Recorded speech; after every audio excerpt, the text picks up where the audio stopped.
Hi, I'm Jeff Blumberg and I'm the Chief Operating Officer at MGE. This week's tip's a continuation of my series of tips on the top 6 reasons behind overhead problems. Now, if you missed the earlier tips and you want to catch up to where we are now, including what the 6 reasons are, go ahead and click here. There's a little button there in the upper right-hand corner, and that'll take you to a playlist of the tips that you missed.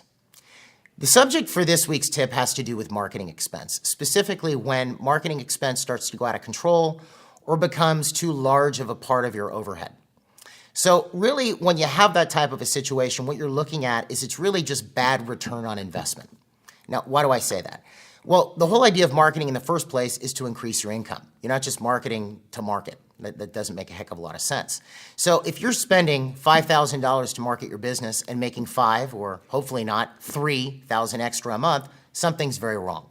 All right? So what I want to take a look at in this tip is, what would cause your marketing expense to go up and eat up too much of your overhead, as well as what to actually do about it, because it's actually not that hard to fix, believe it or not.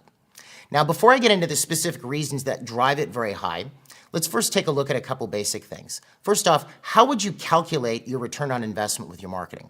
Well, what I like to see is I spent this many dollars, and the practice as a result made this many dollars. We spent $10,000 on this campaign, and we made $50,000. And the reason I like that is because you might do a marketing effort that doesn't get you a ton of new patients, but the patients that you got in, let's say, were super interested in a lot of restorative work. Well, that's not necessarily bad. You do a little more of that, that could work out pretty good, all right? But that's generally how you want to do it. You want to weigh it against what you spent versus what you brought in, all right? Second thing is, how much should you be spending on marketing? Well, I'm a big fan personally of percentages, all right, as opposed to a fixed amount. And really, what you should be spending has a lot to do with how aggressively do you want to grow. To give you an easy answer, I'd say the least I would spend would be 3% of my collections. And I probably wouldn't go above 10, and I wouldn't sustain it at 10 for a very long time. But I would go to 10 if I wanted to get some aggressive growth growing. I've got a new practice, or I'm opening a new office, or I really want to expand the business. Wouldn't keep it there for all that long, but that's about as high as I would go. If we're over 10, something is very wrong, all right? Now, with that said, what is it that drives your marketing expense up? Let's take a look. It's actually one of 4 things, or more than one of 4 things. The first thing would be that your marketing itself isn't effective. And to look at this, let's look at what marketing itself is supposed to actually do. When I ask a doctor, what are you marketing for? And what's your marketing supposed to produce? The answer is always new patients. And that's true in the long run, but nobody gets your marketing piece or goes online and looks at your website and then magically materializes in your office.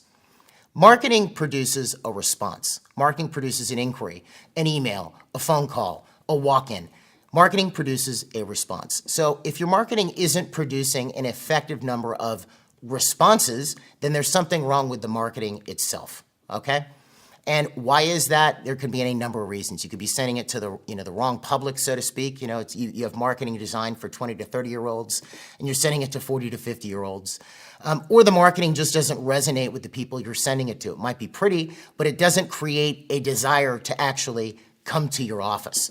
And we cover this very thoroughly at the MGE New Patient Workshop, specifically how to craft your message to actually resonate with your community. If you want to find out more about that, it's my little shameless plug, go to www.newpatients.net and you can learn all about it. Now, assuming your marketing is getting a response, let's say you're sending stuff out, people are calling in, and there's lots of ways to track this, which we know, phone numbers, obviously an email is very easily trackable. But assuming it's getting a response, where does it go wrong next? The next place it goes wrong is reception, all right? My friends at Viva Dental came up with this statistic, and they spent quite some time. They actually analyzed over 10,000 phone calls to come up with this number. It turns out it's actually something that was validated as the industry average, but specifically the number I'm referring to is the percentage of patients that actually convert, on average, dental industry average, based on the number of phone calls is 23%. Let that sink in for a minute. What that actually means is that if you're the average dentist, your office gets 100 phone calls, that means that 23 become new patients. Think about that. 77 don't, all right? Now, that doesn't mean these receptionists are bad or horrible people or mean or whatever. Usually it has to do with not knowing what to do with the inquiry or how to handle it appropriately. So if you could get that number, just think about this for a second, from 23% to 50%, you've recovered out of 100 phone calls, 27 more new patients. It's quite shocking, actually, when you think about it. Now, if you want some tips or ideas on how to increase conversions in your practice, I made another little playlist for you here. You can find it by clicking here. And we have a series of videos on how reception should handle incoming calls. The third thing, let's just, again, assume that our marketing's working, it's getting responses. Our receptionist is good, it knows how to convert new patients, okay? The third place it goes wrong is often overlooked, and it has to do with availability. And what do I mean by that? What I mean is, let's say I call your office, I get your marketing piece, I'm all excited, I call, your receptionist is great, I want to make an appointment. Okay, when can I come in? 4 weeks from now. It's sort of deflating. Do you see this? It's also bad customer service. And there was a study done recently by a company called Walker Research. It was done last year. An interesting statement from this study. By the year 2020, customer experience is going to outpace price as the most important thing to a consumer in choosing a business. Okay? Not just, so they're not going to go to the cheapest person in town. They're going to go to the one that gives the best service. Making somebody wait is bad customer service.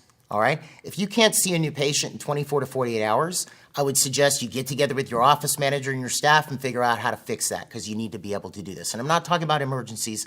I'm talking about a new patient calling in for an initial exam and cleaning. All right?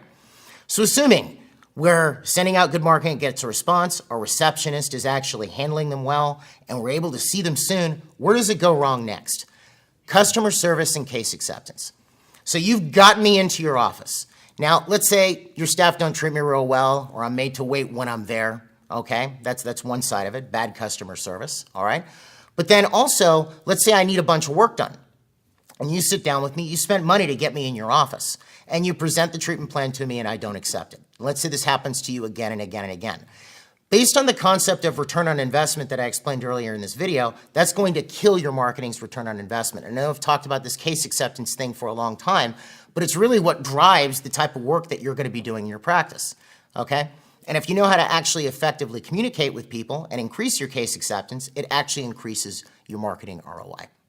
All right, that about sums up the reasons that will drive your marketing expense too high and make it too large a percentage of your overhead. It also gives you a little bit of a window into how you can recover that and increase your return on investment. I hope it helped.